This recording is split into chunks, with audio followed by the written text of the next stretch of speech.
সাবেক সভাপতি Brahmanbaria press club.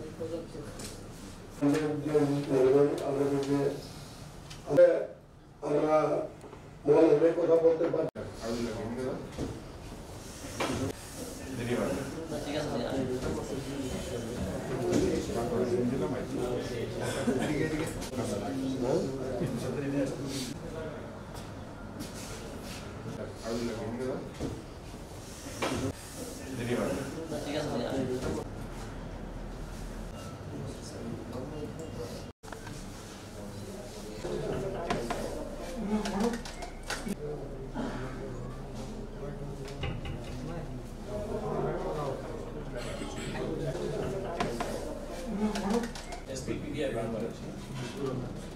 মর্যাদা সম্পন্ন মানুষ এখানে এসেছেন এবং আমাদের আহ্বানে সাড়া দিয়েছেন এই জন্য কৃতজ্ঞতা প্রকাশ করছি।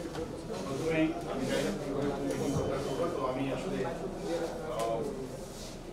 অত্যন্ত সম্মান পছন্দেরকেও বলি না। নর্মালি যে কালচার হয় যে বেছে বেছে এমন এমন মানুষ পুলিশের শুধু গুণগানই গায়। আমি স্যারকে বলেছি যে আপনারা এমন এমন আমি এডিশনাল এসপি এই দায়িত্ব নিয়ে করেছি, তো আমরা সেটাই আপনারা কাইন্ডলি বলবেন। আসসালামু আলাইকুম রহমতুল্লাহি ওয়া বারাকাতুহু। বিশেষ করে ইসলামী বিজ্ঞান জ্ঞাপন করছি। এখানে উপস্থিত আছেন মনোরম ভাই এবং তবুর ছাত্র করছি। সে বিষয়ে জনগণের এখন চায় জননিরাপত্তা, এখন যে শৃঙ্খলা এবং আইনের সুশাসন প্রয়োগ, আস্থা বিশ্বাস, এই জায়গাগুলো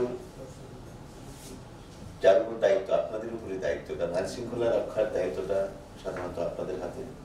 সমাজে ভালো মানুষের সংখ্যা অনেক, কিন্তু ভালো মানুষগুলো চুপ থাকে এবং ভালো মানুষগুলো সুযোগ পায়।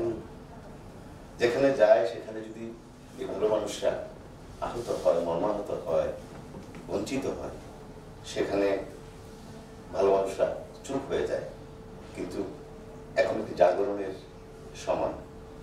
শিল্প সাহিত্য সংস্কৃতি ইসলামী ঐতিহ্যের ক্ষেত্রে ঐতিহ্যবাহী জনপদ এই ব্রাহ্মণবাড়িয়ার সংস্কৃতিতে একটি আধার রয়েছে। এটা শুরু হয়ে যায়, দীর্ঘদিন হয়েছে।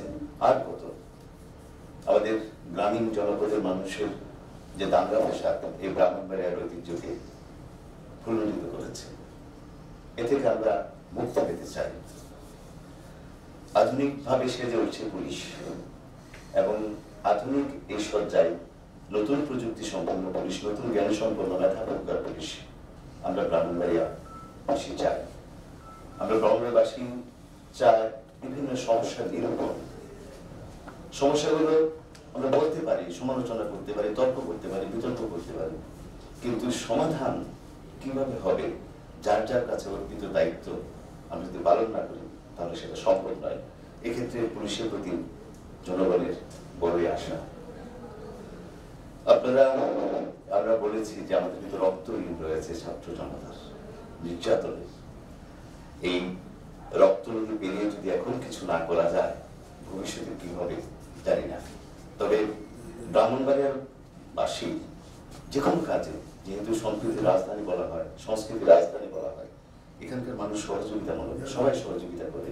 এখানে যারা বসে আছেন প্রত্যেকে কিন্তু পুরো ব্রাহ্মণবাড়িয়াটাই এখানে রয়েছে। সকলে যদি আমরা ঐক্যবদ্ধ হতে পারি এবং আপনাদের প্রতি যে পুলিশের প্রতি যে প্রত্যাশা আমাদের মানুষের, সেটা হচ্ছে আইনের সুযোগ নেওয়া। প্রতারণা হচ্ছে নানাভাবে, প্রতিদিনই সারা দেশের নেই মামলা, মোকদ্দমা, মিথ্যা। পুলিশের যে আধার জায়গাগুলো রয়েছে, যে পুলিশের কাছে গেলে টাকা দরকার, টাকা দিতে হবে। আপনারা কি বলতে চান তা আমরা জনগণকেও জানাতে চাই। নতুন স্বপ্ন, নতুন লক্ষ্য নিয়ে আমাদের এগিয়ে যেতে হবে। আমরা ব্রাহ্মণবাড়িয়ার সাংবাদিকরা তথা সারা বাংলাদেশের যে সাংবাদিকতার কাঠামো রয়েছে, এর মধ্যে ব্রাহ্মণবাড়িয়া কিন্তু যারা আছেন, মেধা প্রজ্ঞাবান যারা আছেন, তারা কিন্তু তা পরিচালনা করতে। আমরা সংবাদ মাধ্যম সব দিকে এগিয়ে। এক্ষেত্রে আমরা কোনো নিউজই কিন্তু আমরা ছাড় দিই না, সব নিউজে আমরা করে থাকি। তবে নেতিবাচক যে সকল বিষয় আমাদের রয়েছে সেটা কিন্তু এতদিন যাবত একটা উপভোগ্য ছিল, মানুষ উপভোগ করতো। আমরা নেতিবাচক বিষয় আর থাকতে চাই না, আমরা ইতিবাচক বিষয়গুলো তুলে ধরতে চাই। আর সেক্ষেত্রে পুলিশের ইতিবাচক বিষয়গুলো আমরা জনগণকে জানাবো, সেটুকু প্রত্যাশা করছি। ধন্যবাদ।